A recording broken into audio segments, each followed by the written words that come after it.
So in this case, then, the court sentences Mr. Deppa to 60 months of Department of Corrections, followed by 15 years Department of Corrections supervised probation. As we prepare for a new school year, I thought it was a really important time to circle back to a discussion that we had in my previous video regarding students becoming more aggressive towards teachers and attacking teachers in like increasingly violent and dangerous ways. Earlier this year, we talked about the Brandon Deepa case. That video still continues to circulate. Of course, it's lost some traction since we're about a year removed from that incident.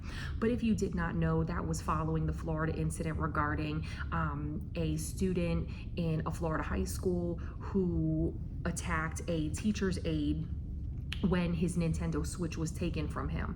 Now, the teacher's aide was not the one who directly confiscated the Nintendo Switch, but it did catapult like a cascade of issues regarding aggressive behavior, violence towards educators in the school setting, and what the repercussions of those actions are or should be. Now, the unique caveat to the Brandon Deepa case is that he does have autism spectrum disorder. He has been diagnosed. He is on an IEP, which includes a lot of important warnings regarding his triggers, one of which was regarding his Nintendo Switch and screen times.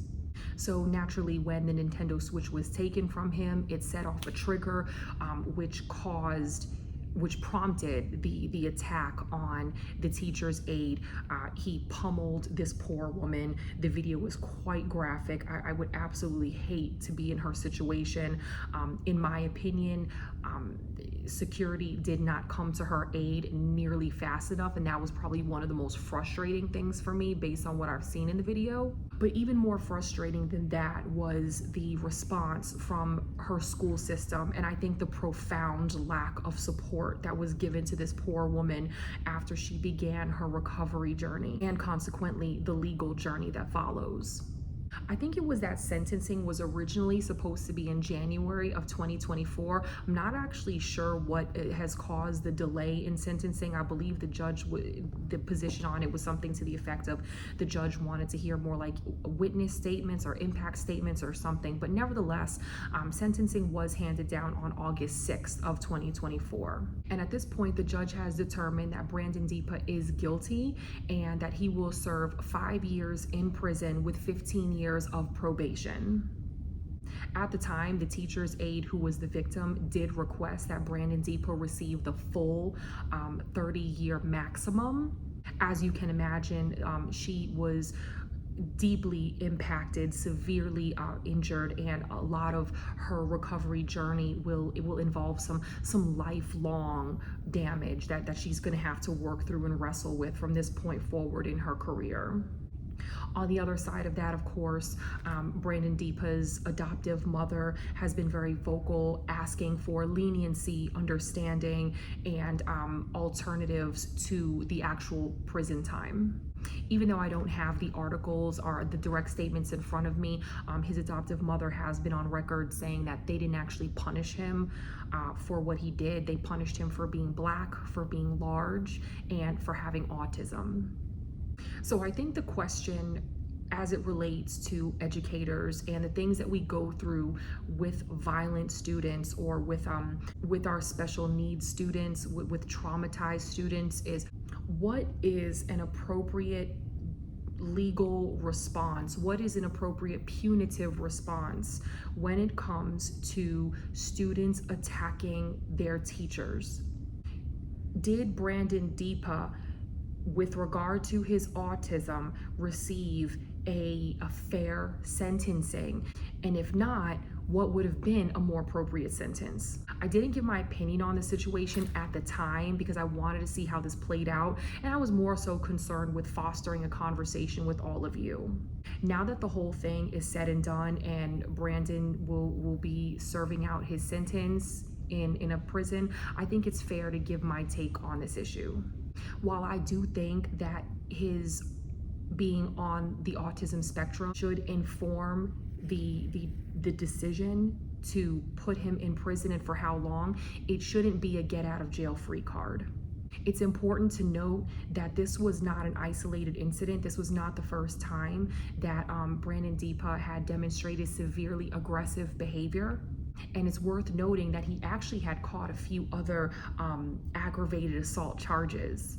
So what it sounds like is this really was just the final nail in the coffin in a whole stream of violent behavior that perhaps the school system in conjunction with his mother and his community just did not do enough to intervene and so provide this boy with adequate coping skills. From the little bit that I've seen of the IEP and from the video evidence of that day, it really looks like a lot of people in the system failed Brandon Deepa, not just that day, but on an ongoing basis. That's not a justification for his behavior, and that's why I say I agree with Brandon Deepa serving time. It was well deserved, and autism or not, it seems as though he knew better. What I'm hoping comes out of this is we use this on a national scale as a warning and a model for others in the school systems to start taking our students' diagnosis more seriously, start really paying attention to those IEPs, and start putting the people, the resources, and the mechanisms in place so that teachers can be armed and protected to serve their students while being safeguarded from their students. We cannot walk into our classrooms feeling like it's a war zone, feeling like it's a psych ward, feeling like our lives are being threatened at every turn. We just can't do this job with that kind of fear hovering over us. At the same time, our special needs students, our traumatized students, our students that are going through things, they can't learn when they lack the skills to sit and be cooperative and stay calm in a classroom, especially when they're being triggered. So let this be a lesson to all of us.